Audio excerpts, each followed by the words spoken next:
वाराणसी के प्रेमनगर थाना क्षेत्र के हसारी निवासी आजाद यादव की पत्नी राजेश्वरी घर पर मौजूद थी। वहीं उसका भतीजा संजीव पुत्र लल्लू, जो अक्सर अपने पास अवैध तमंचा रखा करता था, आज शाम के समय संजीव लोडेड तमंचे की सफाई कर रहा था। तभी तमंचे से अचानक फायर हो गया और गोली पास में खड़ी उसकी बुआ को जा लगी। वहीं संजीव घटना के बाद बदहवास हो गया और उसने बिना सोचे समझे तमंचा दोबारा लोड कर अपनी कमर में फंसा लिया, जिससे तमंचे से दोबारा गोली निकल गई और संजीव की कमर में जा लगी।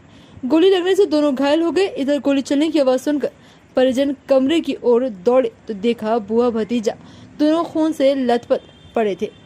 परिजन दोनों को अस्पताल ले गए, जहां बुआ की मौत हो चुकी है। तो वहीं घटना की सूचना पर पहुंची पुलिस ने जांच पड़ताल शुरू कर दी है।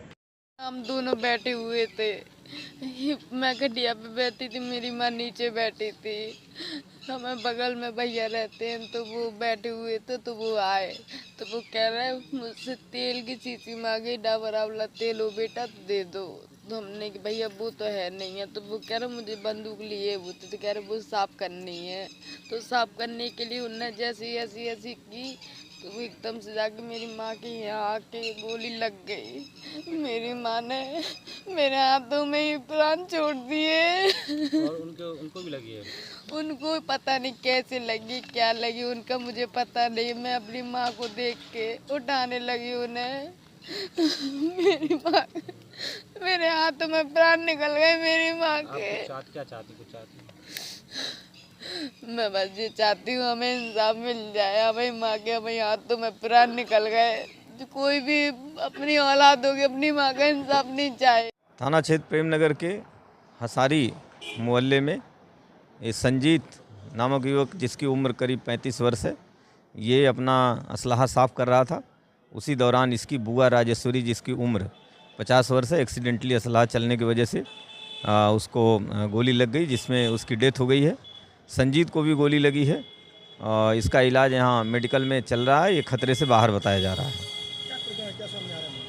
जैसा मैंने बताया कि ये असलहा अपना साफ़ कर रहा था, ये जो कि अवैध असलहा है, 32 बोर बताया जा रहा है।